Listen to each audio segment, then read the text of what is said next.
ঘাটালের লোক কি বলছে শুনবো, তারপর শুনবো। আমরা সেই ছোটবেলা থেকেই শুনে আসছি Ghatal master plan, Ghatal master plan. হাজার হাজার কোটি টাকার প্রয়োজন, সেটা কি সম্ভব আদৌ রাজ্য সরকারের পক্ষে? আদৌ কি এই মাস্টার প্ল্যান বাস্তবায়িত হবে?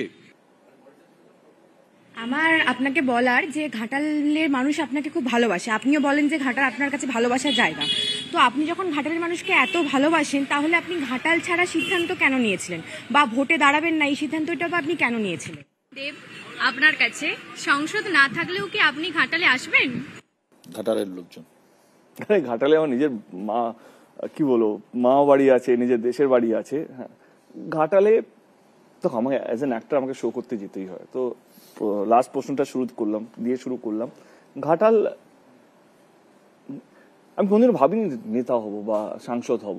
তো ঘাটাল আমার সেই রকম, আমি একটা খুব ইমোশনাল ছেলেও, তো এমন একটা ইমোশনে ঘাটাল সত্যি আছে যেটা আমি কোনদিন ভাবিনি কি এরকম একটা জিনিস আমার জীবনে হবে। তো ডেফিনেটলি ঘাটাল আমি আমার লাস্ট শেষ নিঃশ্বাসে আমার সঙ্গে চিতাতে নিয়ে যাবো ঘাটাল লোকসভা কেন্দ্রটাকে। রইল কথা ঘাটাল মাস্টার প্ল্যান। দেখো, আমিও দিদিকে একই প্রশ্ন করেছিলাম। দিদি যখন আমাকে কথা দিয়েছিল কে ওই বন্ধ ঘরের মধ্যে, এবং অবশ্য করছিলেন তখন, কে ঘাটাল মাস্টার প্ল্যান রাজ্য সরকার করবে। আমি বললাম আমার কথা কেউ বিশ্বাস করবে না। মানে আমি কে হরিদাস পাল, 2000 কোটি টাকা কোথা থেকে নিয়ে আসবো, 3000 কোটি টাকা কোথা থেকে নিয়ে আসবো? তখন দিদি বলেন কি এটা আমি গিয়ে বলবো, এবং অভিষেকও বলেন কি আমিও গিয়ে এটা মানুষের সামনে রাখবো, রাজ্য সরকার এটা করবে। এবারে তুমি বলো, তুমি কাকে বিশ্বাস করবে? হয় প্রধানমন্ত্রীকে এসে বলতে হবে, নাহলে মুখ্যমন্ত্রীকে বলতে হবে। প্রধানমন্ত্রীকে আমি 10 বছর পার্লামেন্টে গিয়ে বাংলায় বলেছি, যদি না বুঝতে পারি ইংলিশে বলেছি, এবং চিঠি পাঠিয়েছি কয়েকবার। আমরা মিটিং করেছি এখানকার জল সম্পদ কেন্দ্রীয় মন্ত্রীর সাথে, তিনিও পাত্তা দেননি। এবং সাংসদ হিসাবে লোকে ভাবে সব পাওয়ার আছে, কিন্তু না, সাংসদ ভগবান তো নয়। এবং ঠিকই বলেছেন, ছোটবেলা থেকে আমরাও শুনে এসেছি ঘাটাল মাস্টার প্ল্যান।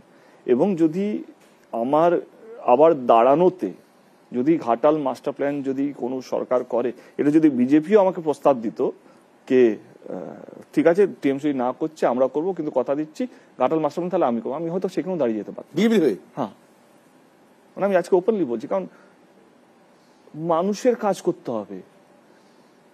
মানে আমার কাজটা কি? আমি এখানে মানে দলের কে আমি অফিস হয়ে থাকতে চাই না। মানে আমি সত্যি কাজ করতে চাই মানুষের জন্য, যে তোমাকে সেই সুযোগটা দেবে তার হয়ে কাজ করবো। এবং আর আমার রাজনীতি তো একদম পরিষ্কার, আমি কি চাই কি বলতে চাই আমি তো ক্লিয়ার বলছি। আমি তো মানে আবার দাঁড়ানোর একটাই কারণ কি, দিদি সত্যি আমার কথা দিয়েছেন এবং দিদি কথা শোনেন কি আমি দাঁড়াবো না, এটা দিদিকে আমি 3 বছর ধরে বলে যাচ্ছি, তুমিও তার সাক্ষী এবং অভিষেকও জানে সেটা। বাট কোথাও মনে হলো কি না, যদি এইবারে যদি কোনোভাবে যদি আমার দাঁড়ানোতে যদি ঘাটাল মাস্টার প্ল্যান সত্যি হয়, তাহলে দেব শুড স্ট্যান্ড। মানে ঘাটাল নিজের কথা না ভেবে, ঘাটাল লোকসভা কেন্দ্রের মানুষের কথা ভেবে। এবং আমি জানতাম যদি আমি হ্যাঁ বলি না, তার 3-4 দিনের মধ্যে আই ওয়াজ মেন্টালি প্রিপেয়ার্ড আমার কাছে একটা ইডিসি বা কিছু একটা নোটিশ আসবে। এখন এতটাই প্রেডিক্টেবল হয়ে গেছে না সবকিছু, কে এই তো তুমি যেভাবে বললে যে ঘাটাল মাস্টার প্ল্যান যারা করবে, আমার তো জানেন বিজেপির অফারও চলে আসতে পারে। এইটাই তো মানে প্রবলেমটা হচ্ছে কি, বিজেপি পার্টির সেটা তাদের জানা উচিত, তারা খুব অ্যাগ্রেসিভলি করছে। বাংলা খুব অ্যাগ্রেসিভ নয়, কিন্তু বাঙালিরা মিষ্টি বেশি খায়, তো মাছ মাংস খায়, তো তারা একটু সফট। এবং কোথাও যেন মনে হয় তাদেরকে অ্যাগ্রেশন দিয়ে ভয় দেখিয়ে নিতে পারবে না। মানে তাদেরকে থাকতে হবে, তাদের স্ট্র্যাটেজি চেঞ্জ করতে হবে।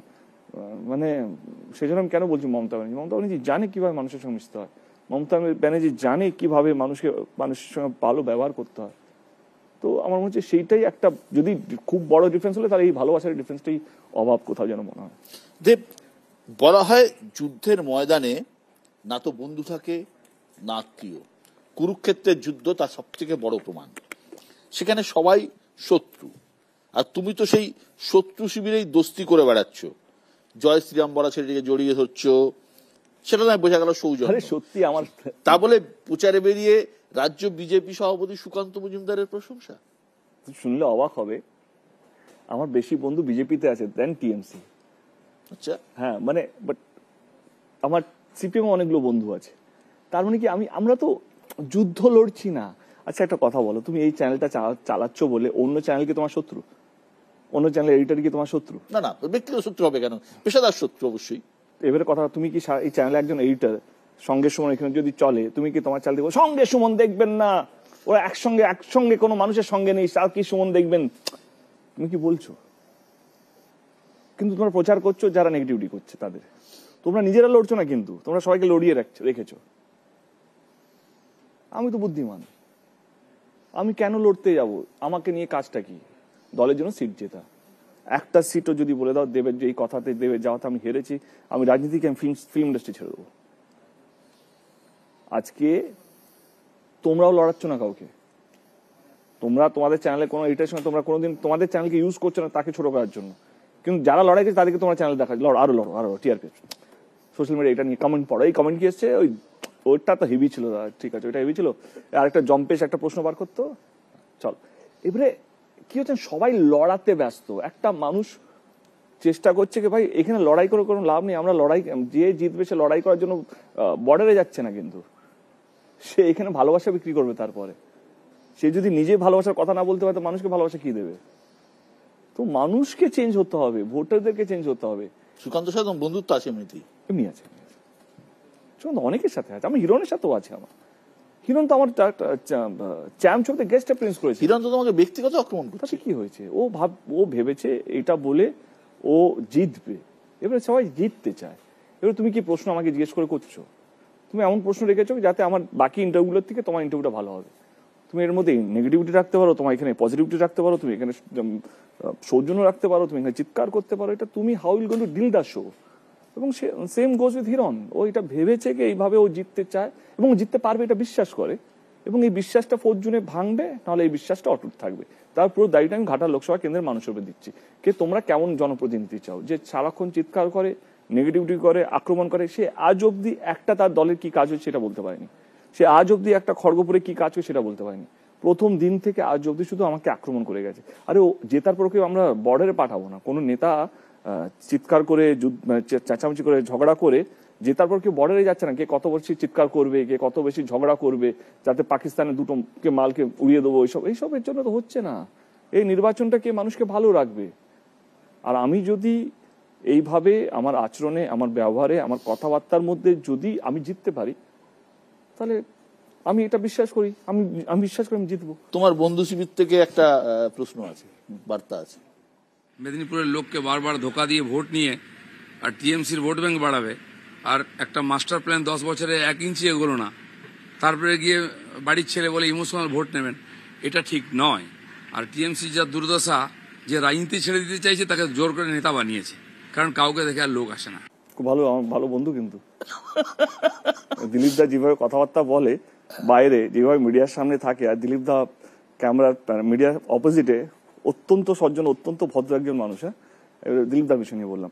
এবার আমার প্রশ্ন দিলীপ দাকে, উনি তো 5 বছরের জন্য মেদিনীপুরের সাংসদ ছিলেন। আমার একটা কথা, ওনার কেন্দ্রতে নিজেদের দল আছে। আমার বক্তব্য হচ্ছে, এটা কি শুধু দেবের দায়িত্ব? এটা কি শুধু ওইখানকার নেতাদের দায়িত্ব কি ঘাটাল মাস্টার প্ল্যানটা বাস্তবিক করা? এটা কেন তাদের দায়িত্ব নয়? শুভেন্দু অধিকারী তো মিদনাপুরের ছেলে, তিনি তো বিজেপির লিডার অফ অপোজিশন। কি করেছেন তিনি ঘাটাল মাস্টার প্ল্যান নিয়ে? এবং আমার মনে হয় কি, আমি বাইরের ছেলে হয়ে, মানে কলকাতা থাকি এবং অভিনেতা জগৎ থেকে আসার পর মানুষকে নিয়ে ভাবছি, যারা মানুষকে নিয়ে ছোটবেলা থেকে আরএসএস করে, বা এরা মানুষকে কিভাবে ভালো রাখবে, তারা কি করেছে ঘাটাল মাস্টার প্ল্যান নিয়ে? আমার তো প্রশ্ন সেটা। ওনার নাকি 90% অ্যাটেন্ডেন্স, 90% অ্যাটেন্ডেন্স নিয়ে উনি একবার কি ঘাটাল মাস্টার প্ল্যান নিয়ে বলেছেন? শুভেন্দু অধিকারী বলেছে আমার নাকি 1% অ্যাটেন্ডেন্স। যিনি 90% অ্যাটেন্ডেন্স নিয়ে ঘাটাল মাস্টার প্ল্যান করাতে পারেনি, আমি 1% অ্যাটেন্ডেন্স নিয়ে 100 বছরের সমস্যা ঘাটাল মাস্টার প্ল্যান সলভ করতে চলেছি। উত্তর দিন। দিলীপ দা কি করেছে ঘাটাল মাস্টার প্ল্যান নিয়ে? দিলীপ দা মিদনাপুরের জন্য কি করেছে? উনি তো ঘাটালের মিদনাপুরের সাংসদ, মিদনাপুরের সাংসদ, কেন্দ্র সরকারের বিশাল বড় নেতা, একটা সময় স্টেট প্রেসিডেন্ট ছিলেন, একটা সময় বিজেপি যে 18টা সিট জিতেছিল তার চাণক্য ছিলেন। তিনি মেদিনীপুরের মানুষের জন্য কি করেছেন?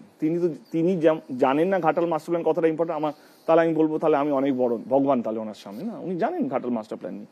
ওনার কোনো চিঠি গেছে, তার মানে কি উনি স্বার্থপর? উনি নিজেরটা ছাড়া কিছু ভাবেননি? অন্তত আমি স্বার্থপর নেই।